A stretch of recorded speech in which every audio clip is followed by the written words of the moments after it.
الحمد لله رب العالمين وبه استعين واشهد ان لا اله الا الله وحده لا شريك له واشهد ان محمدا عبده ورسوله اما بعد.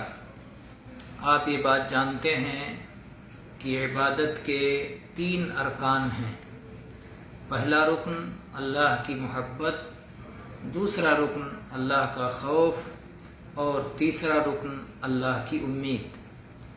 پہلا رکن اللہ کی محبت انتہائی اہم ہے اور گزشتہ درس میں ہم نے اس پر گفتگو کی تھی. یہ محبت اللہ کی اطاعت اور فرما برداری کے ذریعے سے بڑھتی ہے، اور جب ایک شخص اللہ کی نافرمانیوں کا ارتکاب کرتا ہے تو جس قدر وہ نافرمانیوں کے ارتکاب میں بڑھتا چلا جاتا ہے اس قدر اللہ کی محبت اس کے دل میں کم ہوتی جاتی ہے. اللہ کی محبت کی کمی کی علامت اور نشانی یہ ہے کہ بندہ نافرمانی اور گناہوں پر اڑا رہے اور ان سے توبہ نہ کرے. جس قدر وہ گناہوں میں بڑھتا جائے گا، لت پت ہوتا جائے گا، گناہوں کا ارتکاب کرتا رہے گا، اسی قدر اللہ کی محبت اس کے دل میں کم ہوتی جائے گی. اور خطرہ ہے کہ اگر حد سے آگے بڑھ گیا گناہوں میں، نافرمانیوں میں، تو پوری طرح اللہ کی محبت اس کے دل سے ختم بھی ہو سکتی ہے، مٹ بھی سکتی ہے. اور ایسا شخص جو اللہ سے محبت کا دعویٰ کرے اور اللہ کے حکموں کی تعمیل نہ کرے، اللہ کی روکی ہوئی چیزوں سے نہ رکے، اللہ کی روکی ہوئی چیزوں سے باز نہ رہے، تو ایسا شخص اپنی محبت میں جھوٹا ہے، محبت کے دعوے میں جھوٹا ہے، اس کا دعویٰ غلط ہے. چنانچہ سورہ آل عمران کی آیت نمبر 31 میں اللہ تعالیٰ نے یہ آیت نازل فرمائی: قل ان کنتم تحبون اللہ فاتبعونی یحببکم اللہ ویغفر لکم ذنوبکم. جب کچھ لوگوں نے یہ دعویٰ کیا کہ ہمیں تو اللہ سے محبت ہے، تو اللہ نے یہ آیت اتار دی کہ یہ پیمانہ ہے، یہ محبت کو جانچنے کے لیے، پرکھنے کے لیے ترازو ہے.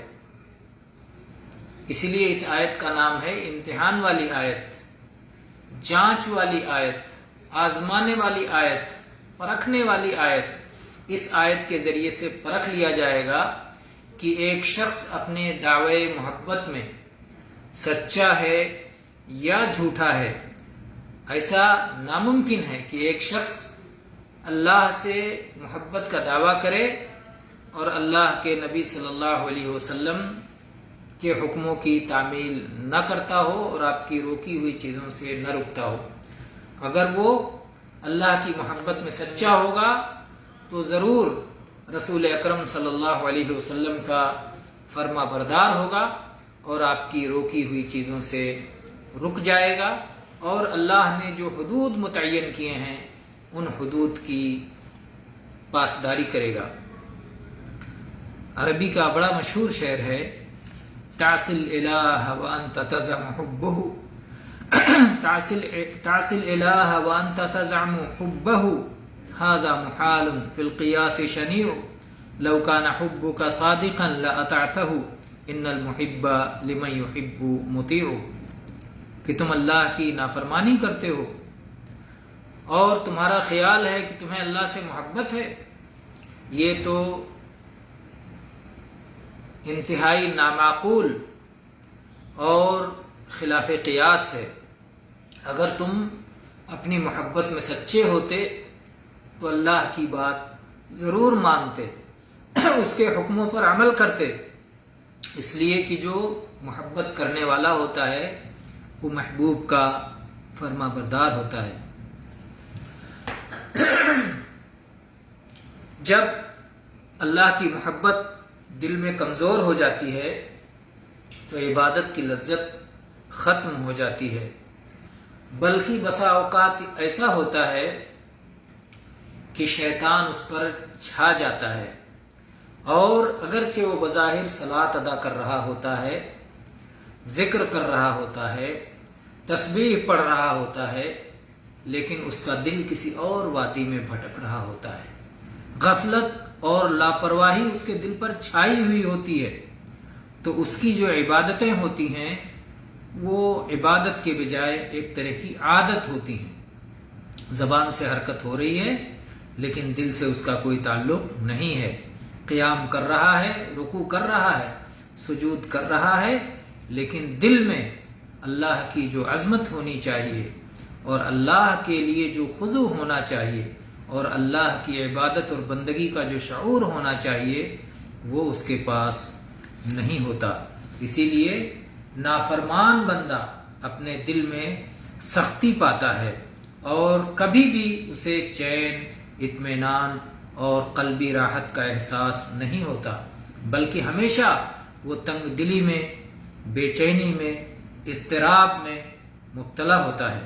اللہ تعالیٰ نے فرمایا وَمَنْ أَعْرَضَ عَنْ ذِكْرِي فَإِنَّ لَهُ مَعِيشَةً ضَنْكًا وَنَحْشُرُهُ يَوْمَ الْقِيَامَةِ أَعْمَى۔ جو لوگ میری یاد سے منہ موڑ لیتے ہیں ان کے لیے تنگ زندگی ہو جاتی ہے، زندگی تنگی والی ہو جاتی ہے، پریشانیوں بھری ہو جاتی ہے، اور ہم انہیں نابینا کر کے، اندھا کر کے قیامت کے دن اٹھائیں گے۔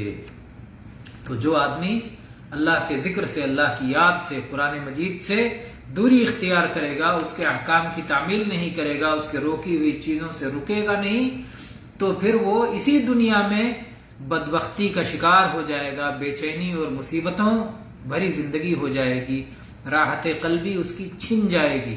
اسی لیے آپ دیکھیں کہ بہت سارے نافرمان اور گنہگار لوگ ان حرکات کی طرف چلے جاتے ہیں جن سے سمجھتے ہیں کہ ان کی تنگی دور ہو کے ان کا علاج ہو جائے گا، ان کی خوشی ہو جائے گی۔ تو بہت سارے لوگ شراب پینے لگ جاتے ہیں، نشہ کرنے لگ جاتے ہیں کہ اس کی بنیاد پر شاید دل میں سکون آ جائے، سگریٹ پینے لگتے ہیں اور اس طرح کی بہت ساری حرکتیں کرنے لگتے ہیں کہ جو گانے سننے لگتے ہیں، حرام صورتوں کے پیچھے بھاگنے لگتے ہیں اور سمجھتے ہیں کہ اس سے زندگی میں سکون آ جائے گا۔ لیکن سکون، دل کو سکون تو دل کے خالق کی اطاعت میں ہے۔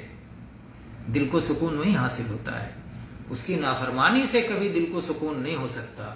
تو یہ لوگ سمجھتے ہیں کہ اس سے دل کو سکون ملے گا، لیکن اور مصیبت بڑھ جاتی ہے اور تنگ دلی بڑھتے ہی بڑھتے چلی جاتی ہے۔